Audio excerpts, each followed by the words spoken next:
Salut, nous on est la FECAP, nous sommes un groupe de 5 filles et nous avons créé Yurushi. Alors moi c'est Anaïs. Moi c'est Francia. Moi c'est Cléo. Moi c'est Emma. Et moi du coup c'est Perrine. J'ai créé toute la partie sound design du jeu. Je me suis occupée du développement du jeu sur Unity et de l'UML. Je me suis occupée de toute la partie design. Je me suis occupée de la partie développement web. Je me suis occupée de toute la rédaction du jeu. J'ai vraiment voulu tout faire moi-même pour vraiment créer l'ambiance du jeu vidéo. Au niveau du développement, je me suis surtout occupée du déplacement du personnage, de rendre le jeu assez interactif avec les souvenirs, le fait de pouvoir les attraper et que ça puisse montrer du coup les illustrations. L'UML du coup nous a permis dans le jeu de pouvoir être juste un peu plus organisé pour le développement, savoir sur quoi on partait et donner des titres à tous les éléments qu'on allait utiliser. J'ai fait tous les personnages. Ensuite, je me suis occupée de faire plusieurs états, donc tout ce qui était au niveau de courir, sauter, combattre. Et ensuite, je me suis mise sur les décors, sur les illustrations, sur les souvenirs. Donc je me suis principalement occupée de l'animation des personnages, mais aussi tout ce qui est clonage, avec un peu de déplacement, etc. La lettre, des dialogues, des histoires. J'ai géré toute cette rédaction et ça m'a beaucoup plu. Yurushi, c'est un jeu de plateforme dans lequel on rencontre notre sujet Keiko, qui est une jeune femme de 25 ans. Donc l'histoire se passe au Japon en 1958, juste après la guerre. Cette dernière y a tout perdu. Elle a perdu ses parents, mais aussi son mentor, Hiro, qui était aussi son maître de kendo, ainsi que son héritage. Et donc on se retrouve 13 ans après cette fameuse guerre, là où Keiko reçoit donc une lettre mystérieuse qui vient probablement de Hiro. Elle rencontre dans sa quête John, qui dit quelque chose sur Hiro, mais ne le dit pas de suite. Concrètement, l'objet de notre jeu, c'est que Keiko découvre la vérité sur ce qui s'est passé. Où est-ce qu'est Hiro? Est-ce qu'il est mort? Est-ce qu'il est vivant? Pourquoi cette lettre? Pourquoi maintenant, après tant de temps?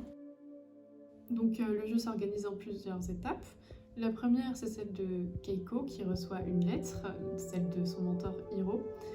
Ensuite, elle va rencontrer John, qui va devenir son acolyte par la suite, mais elle se rendra compte ensuite que c'est celui qui a tué son maître Hiro. L'épreuve principale sera donc constituée du combat entre John et Keiko.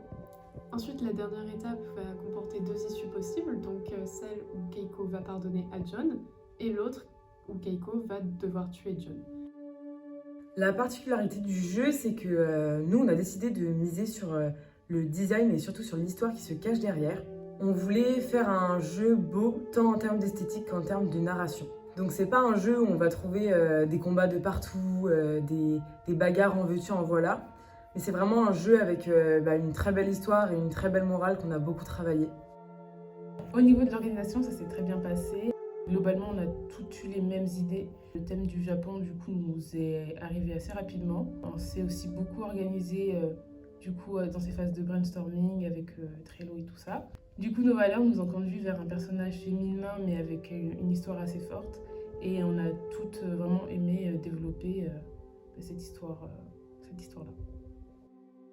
Les algorithmes dont nous sommes le plus fiers avec Francia, ce serait le changement d'animation. On a vraiment galéré pour les deux personnages, que ce soit pour le clone ou le player principal.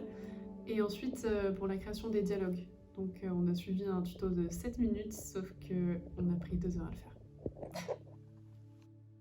Pour moi, ce qui m'a le plus plu dans la création de ce jeu, c'est vraiment de créer un univers autour de notre histoire.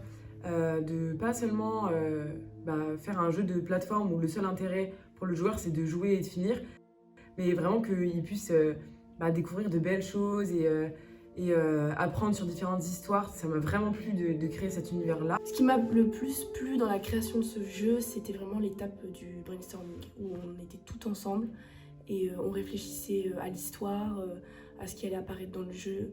Toute l'étape de la conception, j'ai vraiment beaucoup aimé, on était tous en accord et c'était très agréable. En fait, au travers de Keiko qui a tout perdu pendant la guerre, on voulait aborder les différentes étapes du deuil parce qu'on sait que perdre un proche, c'est pas quelque chose qui est facile. Et on voulait surtout parler de la dimension du pardon. Parce que là, Keiko, elle a perdu tous ses proches dans des circonstances très très lourdes et très très dures à surmonter. Et on sait que dans ces cas de figure-là, c'est très difficile de pardonner. Donc on voulait vraiment mettre cette idée qu'on pardonne premièrement pas pour l'autre, mais pour nous-mêmes, pour notre bien à nous. Je suis émue, c'est une histoire très recherchée, très poussée, des designs très propres, super. J'ai trouvé très joli, il y a toute une ambiance qui en découle. On a pas mal, on sent l'inspiration un peu asiatique, moi j'aime beaucoup.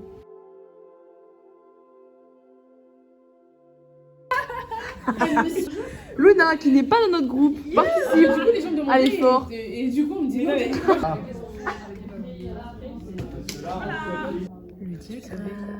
Tac, nanana. Voilà, en fait, Qu'est-ce que t'as pensé du jeu?